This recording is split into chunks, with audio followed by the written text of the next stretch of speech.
Hello and welcome to LoveWorkLife 60-Minute Mentors. Today is actually Friday for Paul and I because we're pre-recording this webinar because we've been, basically like everyone else is seeing green shoots, we're seeing lots of green shoots as well. And unfortunately, Paul today and I are both out on client site working hard, which is great for us, but not good for you because you've got a recording of it. But we've looked at all your questions that have come in over the last couple of months regarding training. So we've preempted quite a lot of the training questions that we hope to get in as you prescribe for the webinar. But also what we're going to do is we're probably going to do another session on training as well, looking at the questions that you have put in to really sort of address training properly.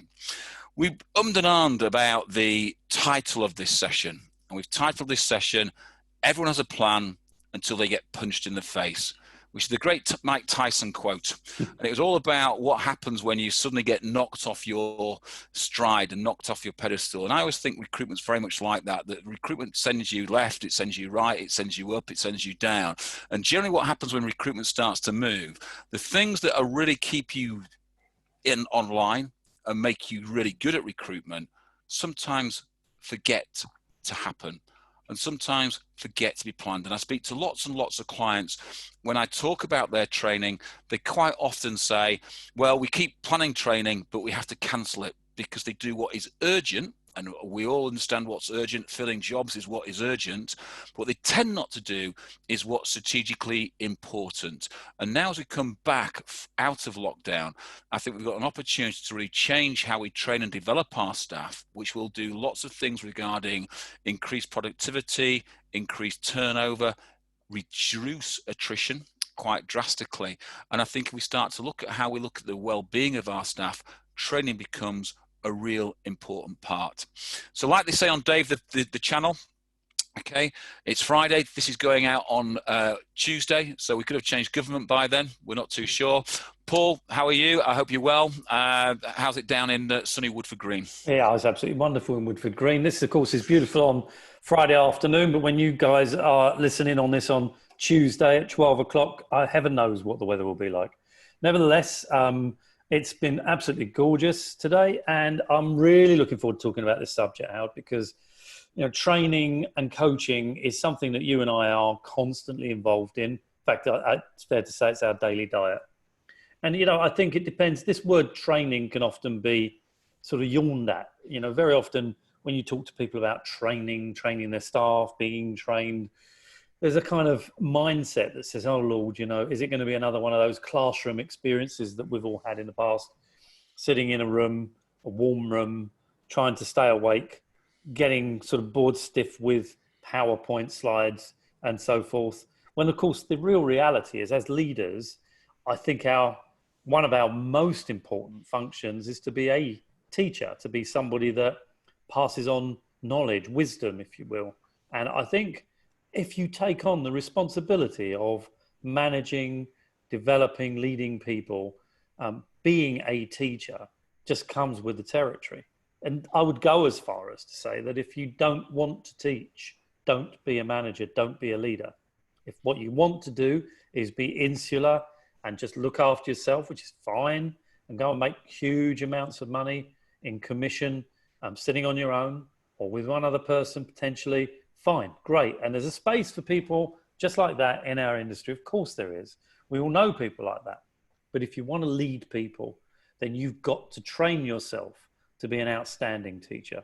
And in the end, the best managers, the best leaders, the ones that we all remember from our past were the people that passed on extremely good information and knowledge and techniques and tips that we all still use today.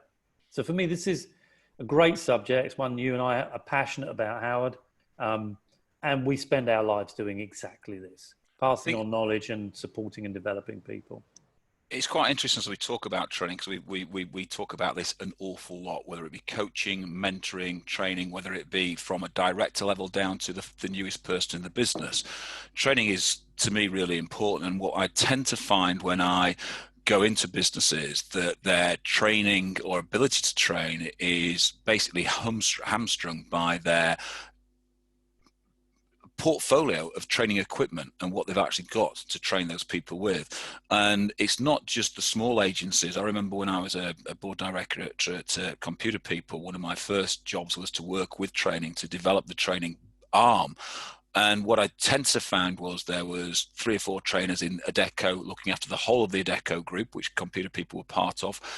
And the training was very generic. And we developed then individual training sections for each individual area.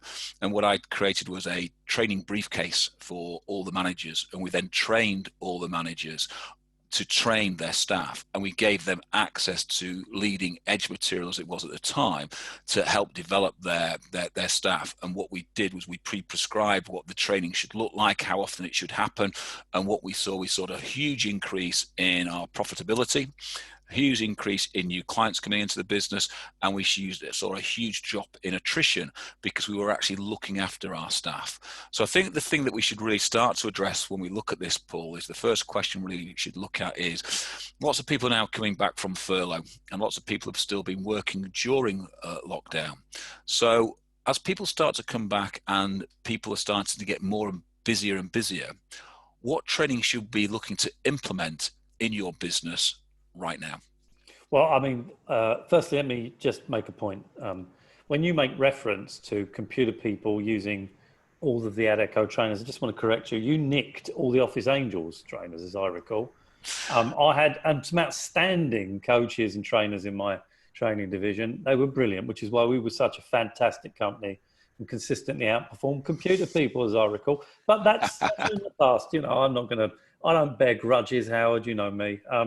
Let's talk about what we should be doing. Back to your question about what sort of training should we be implementing in our businesses as we go forward. And I think, you know, it's a really good question because we've talked an awful lot over the last sort of 16, 18 weeks in lockdown about coaching and training. And the kind of headline for this, and you came up with a brilliant lead line for this about, you know, everyone's got a plan to get punched in the face, which I think is brilliant.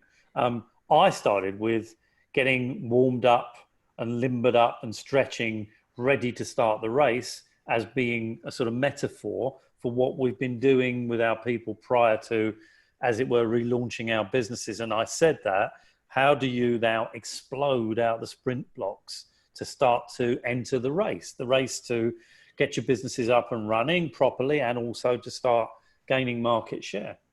I thought yours was a better title than mine, so I've gone with that. But I think that we have been, in many instances, coaching and training people. How would you get, I don't know, nearly 100 people every week listening into your free training webinars? And, you know, it's proved extremely popular. There's no question that people are very keen to get their people trained and coached and uplifted during this period. But now that we go back to work, now that we start entering the workplace proper, and I mean, here we are Friday afternoon. I've had a great day. I've been speaking to lots of my clients. They've had almost certainly all of them actually that I've spoken to have had the best week that they've had since the lockdown began in terms of placements, contractors out, without exception. But it's been a really thrilling day in listening to the good news. So I think without wishing to push expectations out there too high, there's no doubt there are some green shoots, as they say, appearing. So what do we do now when we get people back into the workplace, those people who have been furloughed and working, you know, not been working, and those that have been working from home? How do we get them ready for the new world of work? And I think it'd be easy to start talking here now, Howard, about advanced sales training, advanced training this, and new ways of training and developing people. Let's be really straight. I think it starts with the basics. I really do. So I've just been on a mentoring call, for example, with a young guy working for one of my clients in London. And we finished the call. And I said, okay, let's get our date time sorted out for next week. And I said to him, right, do you want to talk Thursday or Friday? Friday? Okay, would you do morning or afternoon? He said, afternoon. I said, 1 or 2 o'clock? He said, 2 o'clock. I said, great. That's an alternative close. And he said, that's a what? And I said, this is one of the best closes you could use in any form of sales training, any form of sales, getting a meeting. It was a close that I got taught 40 years ago, 45 years ago. It's still the one I use every time that I try to get an appointment and it never fails. And it just reminded me that very often we talk about advanced training, getting people into a different place when it comes to getting them ready for the new world of work. But my question would be, how ready are your guys in relation to their ability to do the basics? And when I talk basics, I'm talking about how to open conversations, how to overcome objections, how to close, how to use open questions, how to use competency-based questions, funneling techniques, and so forth. These are the basics. And my question is, have your guys truly been taught to do those basics correctly? Because you cannot build a house on rocky foundations. I think it's interesting, Paul, that we talk about basics an awful lot, you and I, and we always revert back to is that you can't put something complex on top of something that isn't there. So if you haven't got your basic foundations right, then you can't put anything complex on top of it because it just crashes down. Most complex part of any sales relies on getting the basics right in the first and foremost part of that sale. So I always say that the best people that I've met at recruitment are the people that do the basics in and out 100% of the time, 24/7, 365, and they don't skip the basics. Where a lot of recruitment, and I see a lot of good recruiters, average recruiters and poor recruiters, and the further down the line that you get, what they tend to be doing is missing more of the basics out, taking more and more shortcuts. And I think as we've coming back from furlough and people have been off for 4 months, at least week 20 something now is it that we've been in furlough, as we start to come back, you've got to start to think that these people's skills will have degraded. And if you want to be good at something, you've got to practice the basics every single day. And when we talk about practicing the basics isn't when you're on the phone to the client and to the candidate. Practicing the basics is when you've come off that phone, you've critiqued your sales call, you've critiqued what's gone well and what hasn't got well, and then you start to develop the areas that have gone well to make them stronger. And you then start to work on the areas that are a little bit weaker. So when we talk about doing sales calls and we talk about building marketplaces, is what we need to do when we start to come back into the new world of work. It's important that we understand that things have changed from when we went off. So just talking about their transactional recruitment is no longer really a viable call, because clients aren't really going to be talking about transactional recruitment. What they're going to be talking about is how they are going to come back to work. What are they going to do when they come back to work? And our job now on that sales call is to identify their problems and how we can solve their problems. So again, what a lot of good recruiters do, they're taught the usual features, advantages and benefits, but what they never do is link those features and advantages and benefits to a problem that the client has. Our client's going to have lots of problems now, and therefore we're going to have lots of opportunity to identify those problems, then sell a service to those problems while building a marketplace behind that. And I think it's important that you have to have the core basics to do that, Paul. I couldn't agree more with you. I mean, I'm often surprised that we expect our guys in our businesses to be hitting their KPIs, their targets, and yet, either they haven't been adequately trained when they first joined the business, or they got trained so long ago that they've forgotten how to do certain things, and that the training has never really been ongoing. We often talk about sporting analogies, you and I, Howard, both sports nuts, and we've actually used Mike Tyson as the example here in this particular webinar. And, if you think about sports, if you're a great tennis player, I guarantee every single day you're on the practice court and you're using your forehand, your backhand, your volley, you're using your feet correctly. You're doing all the things that you would have been taught as a kid over and over and over again. If you take rugby or football or swimming, I will guarantee you the world-class players practice. And what are they practicing? For the most part, every day, they're practicing the basics. When the brilliant golfers, when the world-class golfers have a barren patch, what do? They go back to the green, they start reanalyzing their putting, their methods, their techniques, and they go back to the basics. And we know this. We know that to be brilliant, you have to practice and practice and practice, so that it's something that becomes easy for you. It's like driving a car if you're driving a car, you don't generally think about the actions, your bodily actions that enable you to move that car from A to B, even if it's hundreds of miles. And often I drive long distances to meet my clients. I get out of my car at the other end of my journey. I've been in it for 3 hours. I have no recollection, almost no recollection of making that journey. And despite the fact that I've been consistently using my body and my brain to get me to the location. Why? Because it's become natural and normal, like eating, walking, and breathing. And I think that learning to do our job professionally is all about practice, practice, practice, so that ultimately you're doing things without really thinking very hard. It's smooth, it's easy to do. And when you look now, guys, at your people coming back into the workplace, those that have come back, who've been furloughed, those that have continued to work for you, let's start with the basics. People are going to be feeling rusty. They're going to be feeling nervous and anxious. As Howard has said, the reaction they're going to get from clients is not going to be the same reaction they were getting pre-COVID. They're going to be thinking differently. They'll be acting differently. Behaviors are going to be different from candidates and clients. Your guys are going to be anxious. If they're not telling you that, they're not being utterly honest. Because let's be honest, as business owners, you are anxious. You're wondering what reaction your conversations are going to have when you speak with clients and candidates. You're wondering if you can indeed speak with them. And what are you going to speak about when you talk to them? As Howard has just said, your people need support. They need training. Let's start with the basics. Let's talk about how to overcome the obvious objections you're going to get. We don't need anything at the moment. Let's talk to people about how to upsell and cross-sell, because that doesn't happen as often as it should. Are you getting all of the business that you should be getting from the clients you already work with?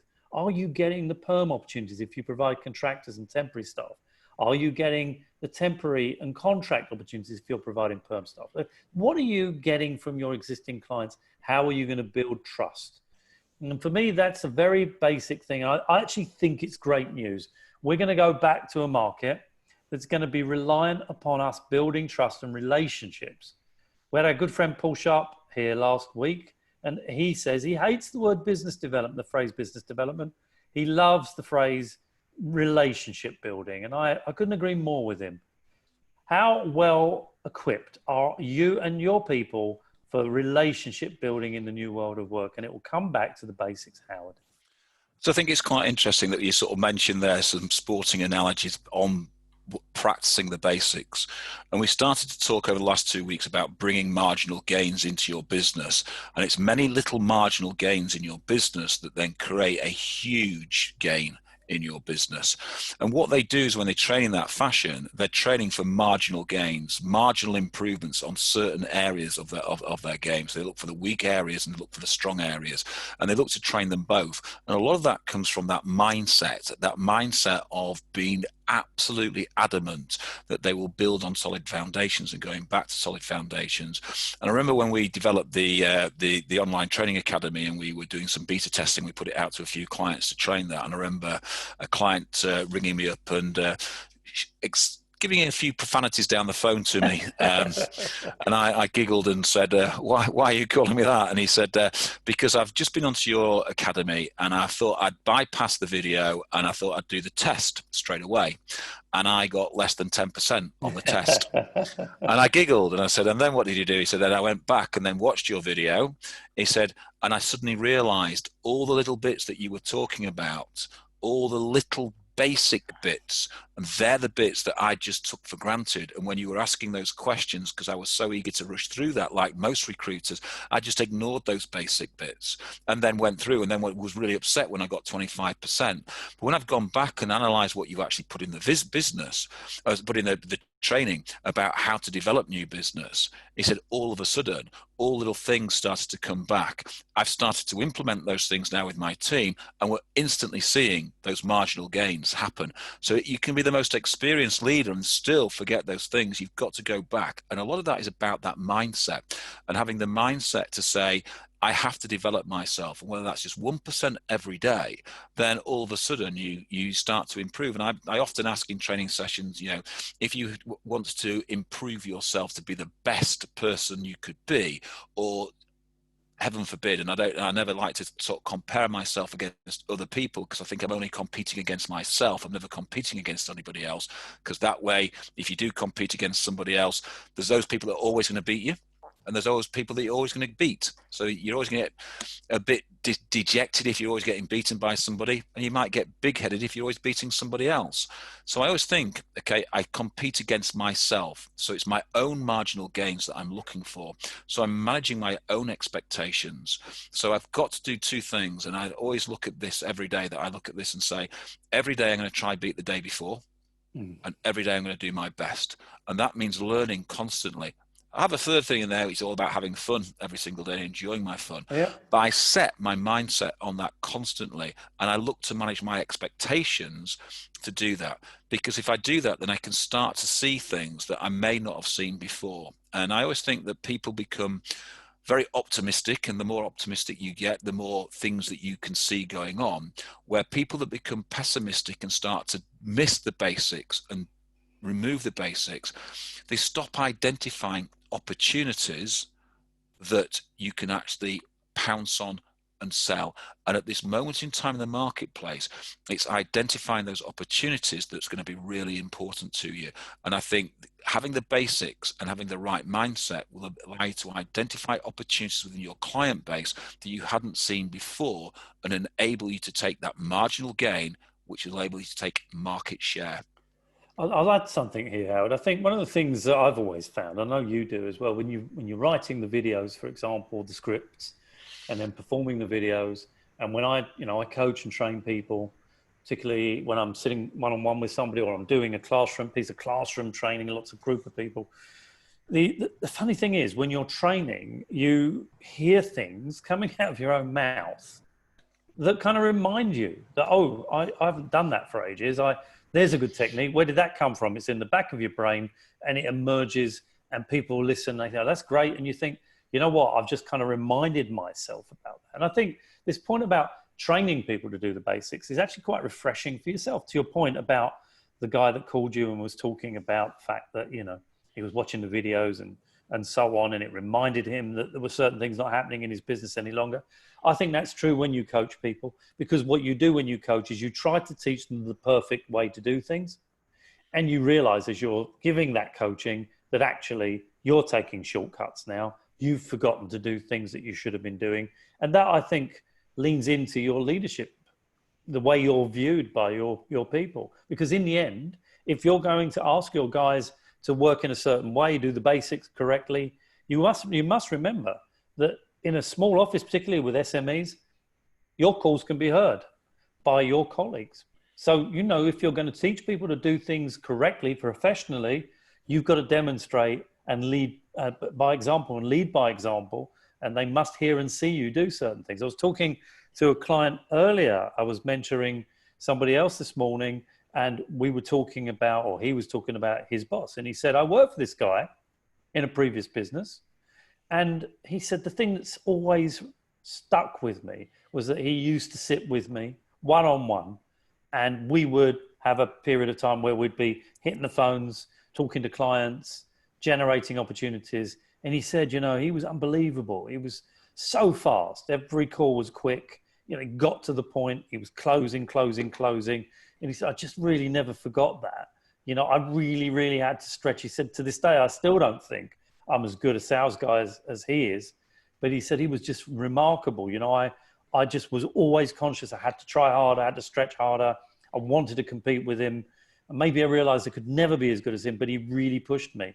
And he said, I've never forgotten that. And I think that this leading by example, it's not just about teaching people to do things. It's also about demonstrating it yourself. And therefore, going back to basics and reminding yourself that certain things need to be done is not only important for your people, but important for your business. And in the end, we've talked about marginal gains, Howard. We talk about being 1% better than anybody else in certain areas. Just do a little bit better in every area of the work that you perform, and automatically you're elevated above your competitors. Start with the basics. Make sure you can do the basics correctly. Go back to the early training you did. So when we come into the new world of work, and we're going to talk about it now in terms of how we need to progress the way we train our people for the new world of work, start with the basics. Go back to the basics. Make sure everybody has the right platform to build from. You may be surprised that a lot of that basic stuff simply doesn't happen. And if it does happen, great, just remind people about it. Let's start there. And now I think we look at how we move forward, Howard, in terms of what we talk about, the disruptive marketplace. And I think part of that disruptive marketplace, though, is the manager having that intellectual humility to be aware of their extent of their own knowledge and their own capabilities, and therefore sometimes bringing external people in, such as yourself and I. And this isn't a plug for you and I, But it can be. but it can be. But it's about bringing people in that will provide an extra knowledge, but also a different view of the same problem, different view of the same comments of what's going on. And it's interesting how many people I speak to who say, we've bought your academy, we've been on the academy, we've been on your training webinars, and my staff are saying, oh my God, it's just like the same things that come out of your mouth, it's coming out of this guy's mouth. Now we understand what you're talking about, but he's looking at it a slightly different way and stuff like that. So as we move into the sort of taking advantage of the disruptive marketplace, and it is a disruptive marketplace out there at the moment, again, what things do we think we should be training our staff on to now outperform the normal bog standard recruitment agency that is out there? And remember, we only have to be marginally better than them to outperform them. I mean, look, this is the question, isn't it? I mean, if we move away from the basics we've been talking about, how to open a telesales call, how to speak to clients, opening gambit, overcoming objections, opening questioning techniques, closing techniques, and so forth. We go beyond that point. Now we're talking about the modern world of work, and we've talked a lot about this, Howard. How do you train your people to sell retainers? How do you train people to seek to sell alternative recruitment solutions? Things like PS, mini RPOs. We were talking about that last week.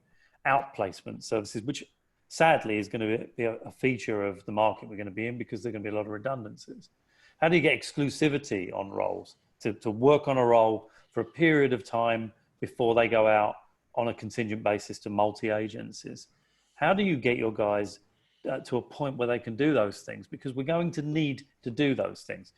We've spent virtually the last 4 months talking about getting away from contingent recruitment, moving towards a retained exclusive model. And we're not just talking about that in relation to professional recruitment, if I can use that phrase. So, in those areas of accountancy, finance, and so forth. We're talking about that model working in your standard commercial recruitment business, because I believe, and you believe, Howard, that the time is right to remodel our businesses to enable us to work closely, exclusively with clients. And your people need to be trained to be able to pitch that concept, to be able to provide that model, and ensure that we deliver on our promises. Now, how many of your people could do that at the moment? I suspect not many, because we know that the recruitment market is largely, I have no idea what the percentage is. I'll guess 95%. It's contingent. It's going to be a massive percentage. We don't want that. We want now to be working very closely and exclusively with clients. How well prepared are your people to be able to deliver that pitch, to be able to deliver that service? And this is an area where good quality training is going to be needed. And you need their buy-in, you need their mindset. They need to feel comfortable they can do it. So this is very interesting. And I think one thing I did a course in the very early stages, which I might run again next week, actually, in the very early stages of lockdown, about mindset and about belief.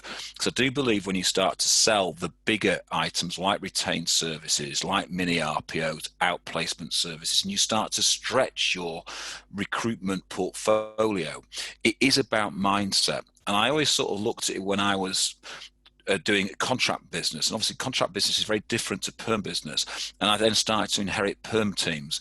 My first mindset on the perm business was never to be satisfied with a contingent deal, because if you've become blasé and satisfied with selling contingency, then you start to fear about stepping up out of your comfort zone and selling retained business.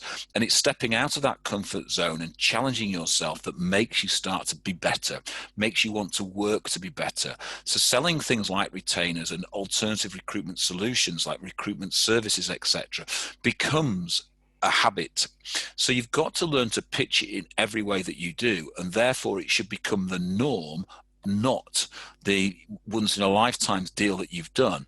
And so if you're forever satisfied with contingency work, then you never really sort of push for retained work. So we need to step out of that comfort zone and work on that and drive on that. And again, I ran a course a couple of weeks ago on doing headhunting and selling retainers. And I always take my view of whether that course is good is it what feedback I get from the people that said was on the course. And I got sent a really lovely note from a delegate who said, I've been in the market for 16 years and I've learned so much from today's session. And I went back and actually rang the person up and had a conversation with them. And I said, when you say learned, what do you mean by learn? He said, it wasn't learning anything new, but you refreshed what I'd learned before, and now I can start to develop them. But what you gave me was new things about how to sell retained businesses and how to sell retained services. And one of the things we just sort of say, why call ourselves recruitment agents? I'm calling from a recruitment company when we're talking to candidates. And I said, why not ring up and say you're headhunting them? And all of a sudden she said, well, I started to use that and I've got such a different reaction from my candidates just by changing one word. And so it's simple things. And I think that's all about that mindset and that belief system. And I know that you've been sort of selling and training, coaching and interview world in the new world of work. And I know you've got a story similar to that, Paul, that you asked me to sort of mention to you so you could sort of talk about that type of thing. Yeah, I've completely forgotten what that story was now. Thanks for that, Paul. I've built you up there, and now you've completely forgot that story. Well, it's at my age now. I'm struggling to remember what the story was. Give me a hint because it's late. I can't think. It was about training and coaching someone, and then you ended up getting loads of work from that person outside the industry. It's true. I think we often do a lot of coaching and training, and I think when you look at building relationships, once you can get to a position where you often sort of perhaps you think, well, I've done a great job for this individual, and they've moved on in their lives and they've moved to somewhere else, and hopefully they'll remember you. And then years later, they re-enter your life and they talk to you about what difference you made to them and how your support and development in the early years helped them to create the platform so that their careers really grew to the point that they're now very senior. And I had a call yesterday from an individual's business, somebody I'd worked with 10, 11 years ago, and who felt that I'd had a big impact on their lives at that point. And it's led to a new opportunity to work with someone else in their organization at a very senior level. And I think that, what you get from giving isn't always immediately available or immediately obvious to you.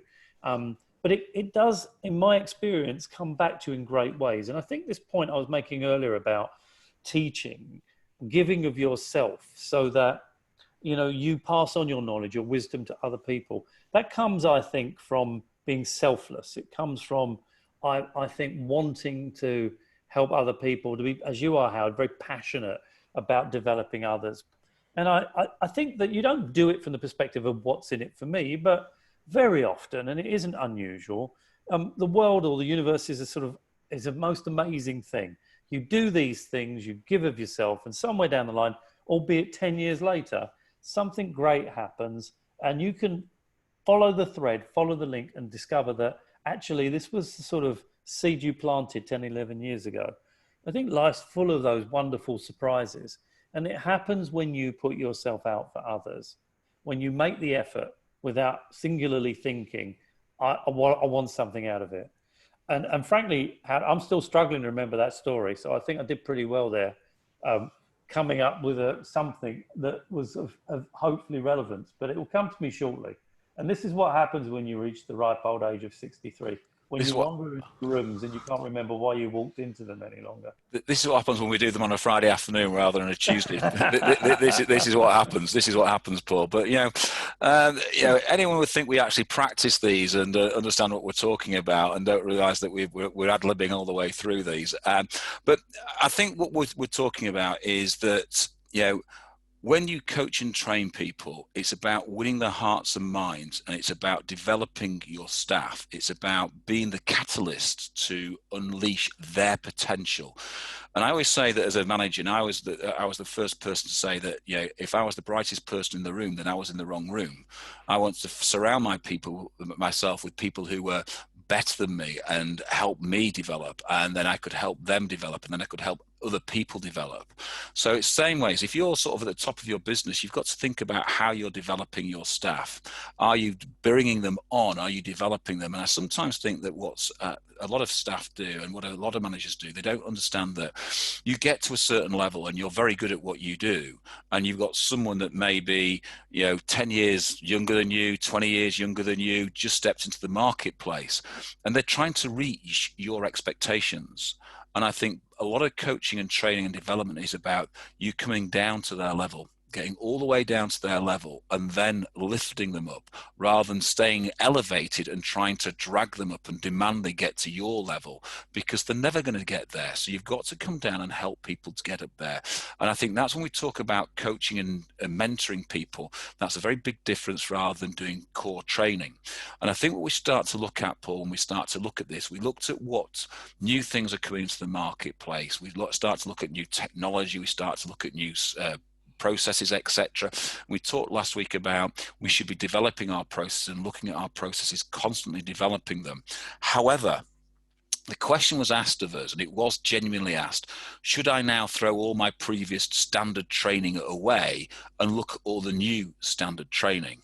And it was a very interesting sort of conversation that we had with this gentleman who was asking about, should I get rid of this training session? Should I get rid of this because this is now happening? This is now happening.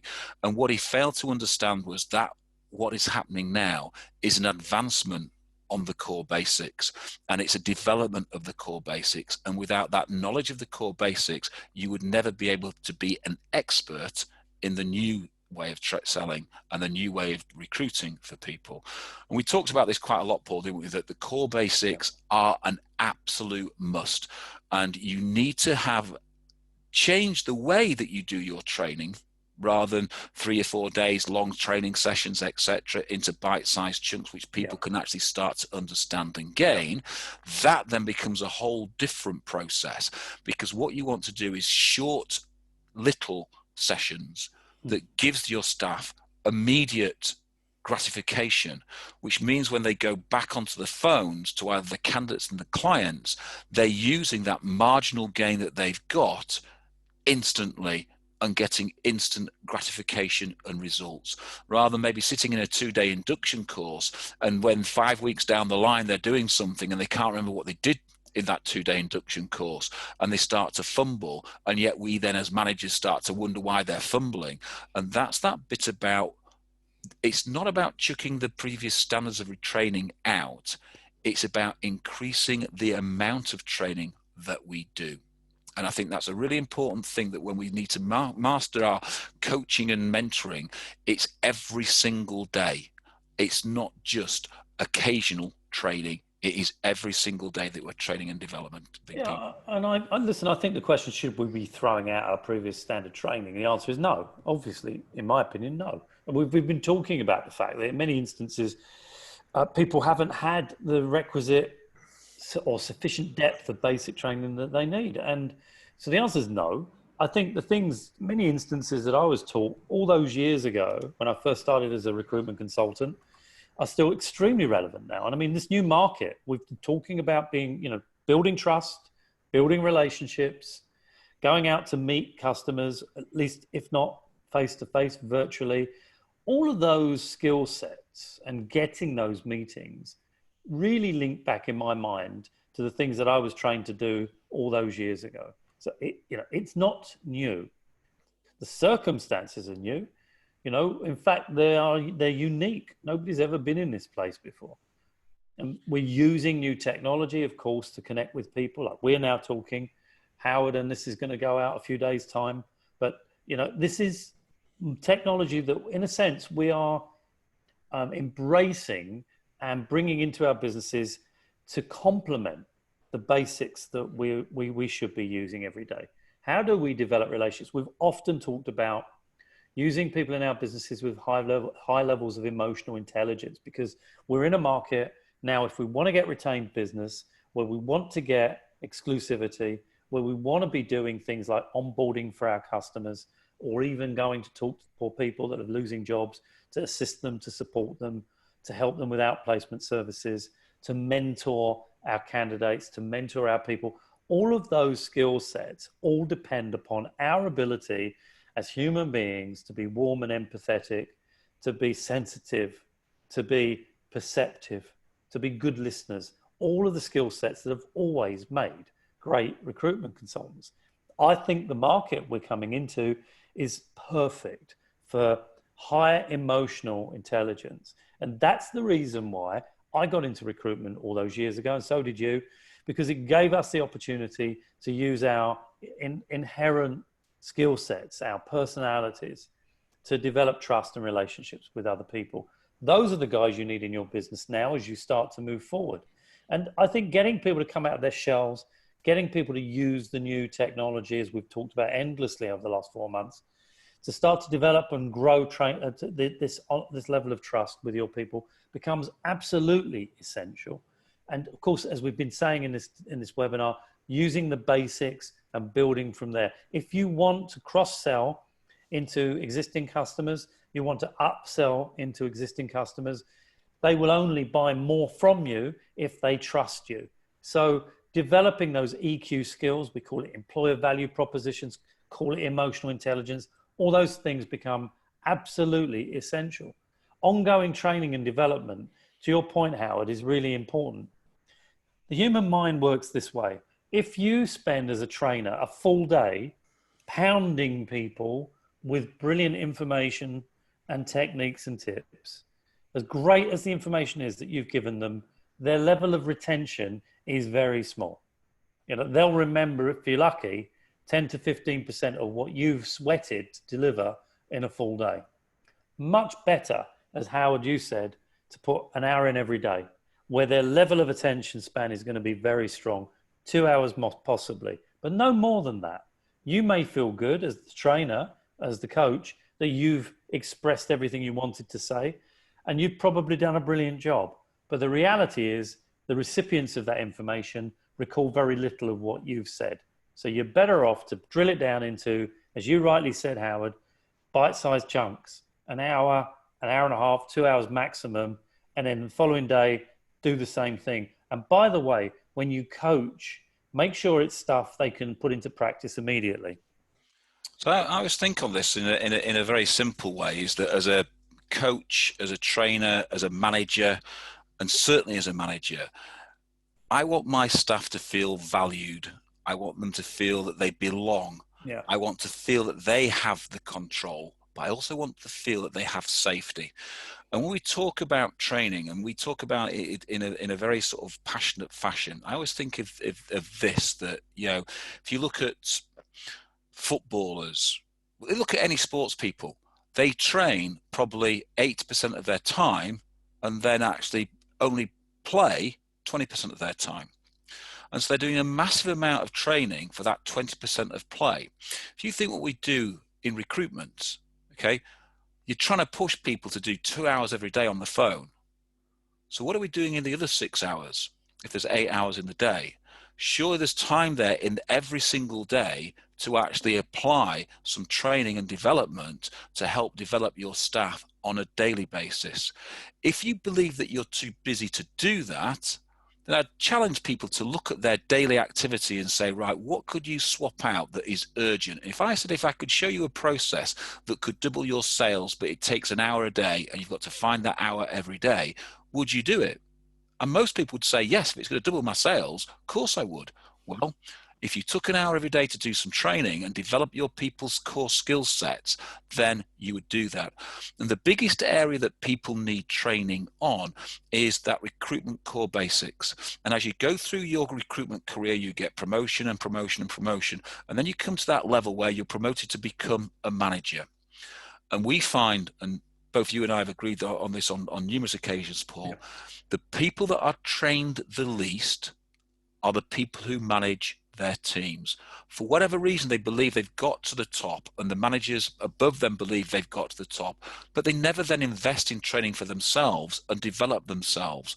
Where really, if you start to look at any good team, they're all surrounded by the best coaches, the best mentors, and they're the people that then get the best marginal gains out of their team. So ongoing training for everybody is important, not just your team, but for you and your management team. It's important that those senior level people get the right training to enable them to develop their staff below them. And if you are the top of that pyramid, and you are the actual manager, owner of your business, it is also down to you to have that intellectual honesty and that intellectual humility to be aware of what your strengths are, but also to be more aware of what your weaknesses are and how do you develop those weaknesses. And once you start to get those type of things right, then marginal gains start to really creep into your business really quickly. And those marginal gains, when added together, become huge gains. So it's important. So the question then we sort of move to, Paul, as we start to sort of think about this more, is how to develop our new training strategies to really develop our teams, our management teams, and ourselves to take our business to that next level. Well, look, I think just before I answer that point, just another point to make, to add to what you've said, Howard, and I think it's this. I think the expression is, when the pupils are ready, the teacher comes. And I think when you're teaching people, you've got to have willing students. They've got to be prepared to listen and learn. It's incredibly frustrating. I speak from experience as you do in this situation. If you're in a room and you're training and you can see the people that are eager to learn, their eyes are following you, they smile, there's great body language, but there's always, or nearly always, one or two who are in that space, and they're only there because they were told to be there. They don't want to learn. They're not prepared to listen. And, I used to find it used to make me angry, to be honest, because I don't understand that attitude. I don't understand why you wouldn't want to learn, why you wouldn't open your mind, why you wouldn't listen to other people that know more than you, why you wouldn't see that as an opportunity to improve, not only for your business, but for yourself. And it used to make me angry. Nowadays, I kind of shut it out because I think, well, you know what, if there's 9 people here that really want to learn and there's one person that doesn't, I'm just going to block that person out of my mind. I'm going to work with the guys that do want to learn. And you could be a brilliant teacher, a brilliant coach. But if people don't want to listen, there's not a lot you can do. Put your energy and your time into those guys that are desperately keen to open their minds and develop. And, I've said it a million times, and I know people smile sometimes when I say it, but if you have negative people in your business, people that are not prepared to open their minds, don't want to learn, believe they know it all, then my best advice is find other people. Because, if people like you and I, Howard, at our age and our experience, are engaged by learning new things, want to learn new things, always reading, listening, watching, and at our age, with our level of knowledge and experience, why wouldn't other people want to do the same thing? So just that point. But if you are in that position and you've got people that are not listening, not learning, trust me on this point, you're wasting your time. So on that note, let me answer the next question. I think one of the things I want to address here is how we're going to train people who are not actually in the business, i.e. meaning in the office. I've had a situation quite recently where I've been coaching somebody to coach somebody else who's new to the business, who is working from home and has never worked in recruitment before. And I think that requires a level of skill set that we've never come across before. Now, a lot of the time, Howard, you've got people tuning in every week to your webinars and you're doing this virtual training. Brilliant. I think it works perfectly. We're doing it right now. So use video platforms to train and coach your people. Absolutely. Go online, listen to Howard, listen to me, get people to tune into our training sessions, get external trainers. We're now, as we said earlier, working today in offices with our clients. Great, because it's obvious now that people are beginning to go back into the office. Not everybody's back, but some people are. So one-on-one training is still a possibility. When you're looking at training people, and in particular new people, if they can't come in to see you in the office, my best advice is go and see them.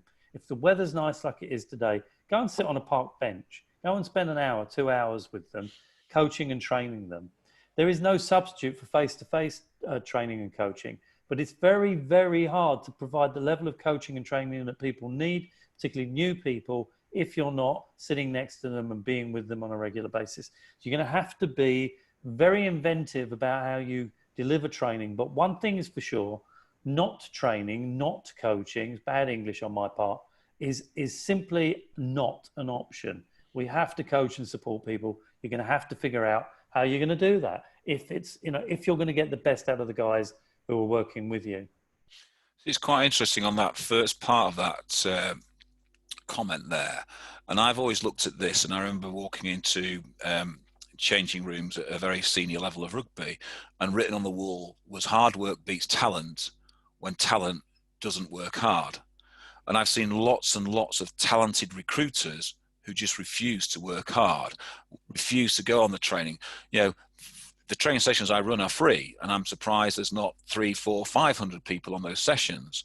But then it's about the talented people who want to work harder than everybody else. They will start to inherit the earth type scenario. And so virtual training is one way, and that one-on-one training that we're talking about. But there's also the group sessions that you can still do. You can do group sessions on Zoom. I've done lots of group sessions with clients on Zoom rooms where I've got 4 or 5 consultants on, and we're having a debate rather than a training session about how we move forward and what things we can train. And what we're actually doing is picking each other's brains about how we can actually improve our recruitment services to each other. So having those virtual sessions or face-to-face sessions together are really important, as well as then having those one-to-one mentoring sessions that you're talking about, Paul, and delivering one-to-one mentoring.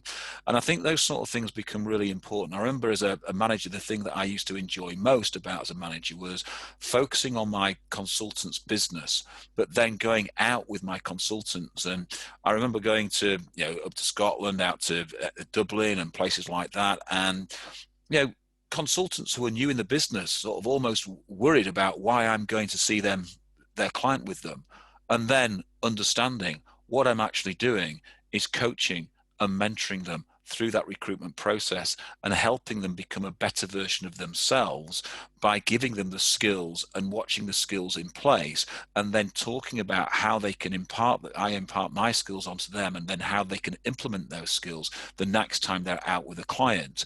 And to me, that was the most fulfilling part of my job, watching people reach at least their talent limit, and then push beyond that talent limit to create a new limit to go to. And it was those things that I really enjoyed. And it was sometimes watching someone who's got the ultimate talent but just the lazy streak in them, or that arrogant streak that they didn't want to achieve, watching people who then work hard overtake them and beat them, and watch them understand. So that mindset then becomes a real important part of training and development. And we've talked about this an awful lot on not only these webinars, but the REC webinars that we're part of, that mental well-being is becoming more and more apparent in the marketplace and becoming more and more of a conversational point. But it should also become part of your training and development, about training people's mindset, but also about training your managers to identify when people are genuinely struggling. And they could be struggling for enormous amounts of reasons that might be outside of the work, but affecting what goes on inside of work, as well as things that might be going on inside of work that might be affecting that. So training both the technical skills of recruitment, both online and face-to-face, and then training the mental side of recruitment as well to get that mindset absolutely right, all of a sudden makes recruitment training a very different place to be than it was a year ago, 18 months ago. And these are things that I've certainly been doing over a long period of time, and maybe under different terminology and different wordage, etc. But this is what makes the good companies brilliant, because they invest both in their people and their management and their training.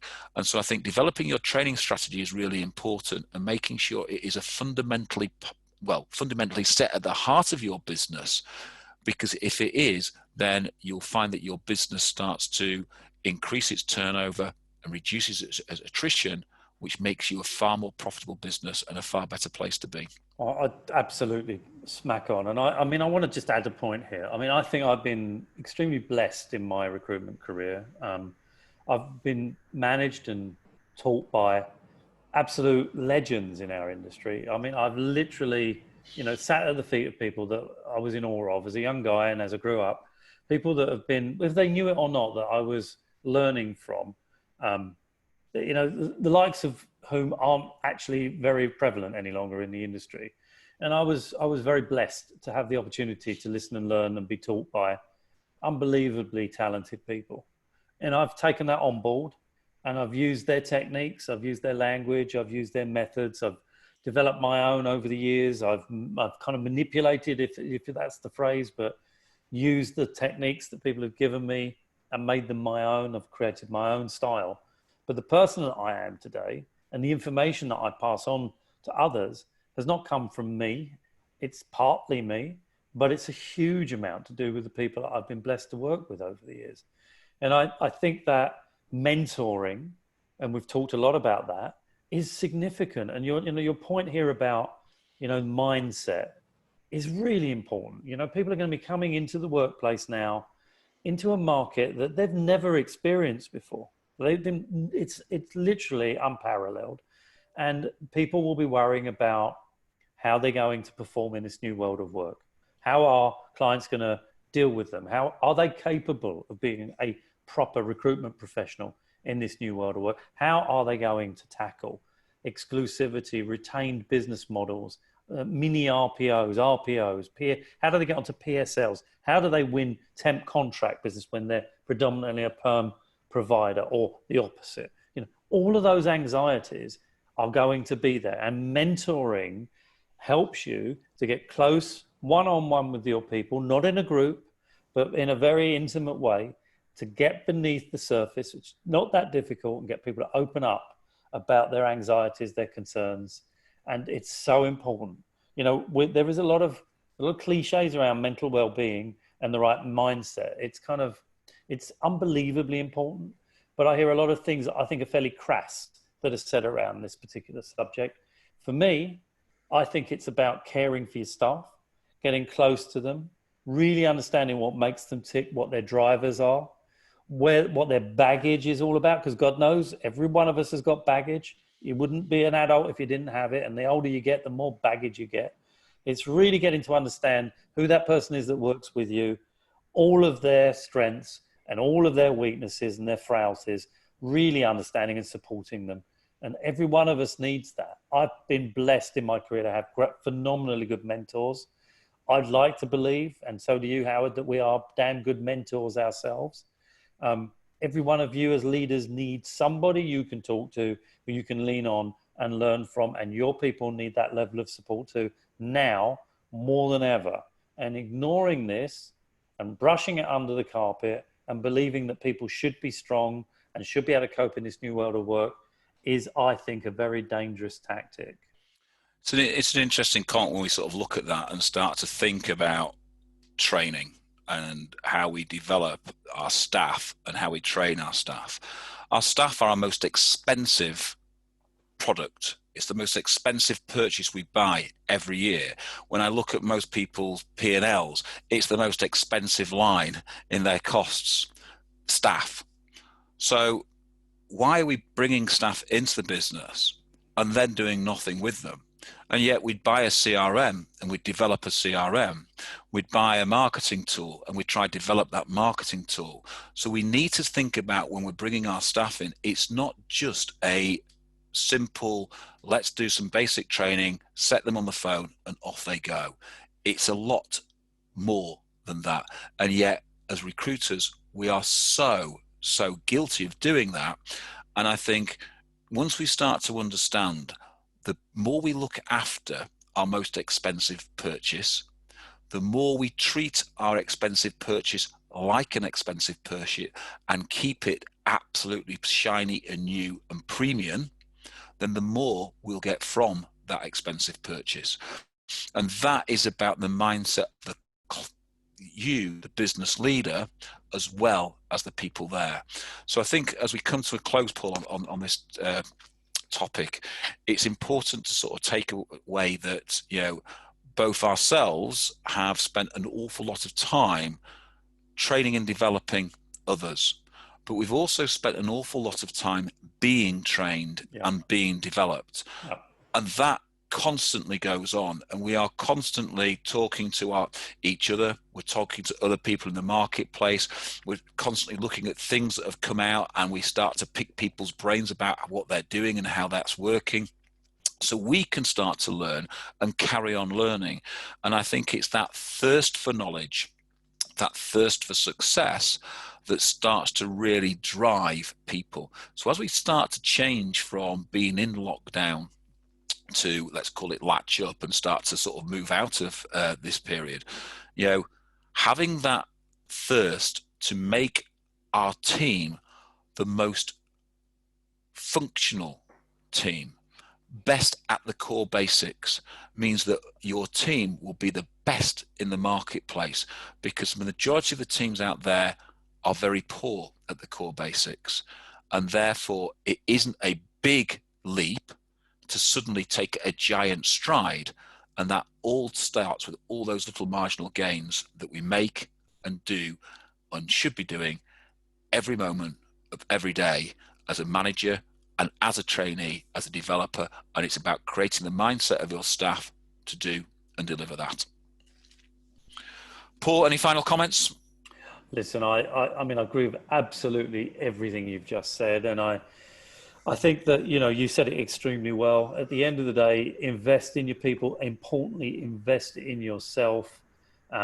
Make sure, especially now, that you're really taking time out to care for your people. And a lot of that is to do with getting them up for the new world of work, coaching, training, developing them, getting them to buy in to the new models that you want to start to develop and provide to your clients and candidates, and making them, as you say, and you used a very good phrase, Howard, making people feel valued. It's not difficult to do that, and it shouldn't be a task. It shouldn't be something you have to write down every day.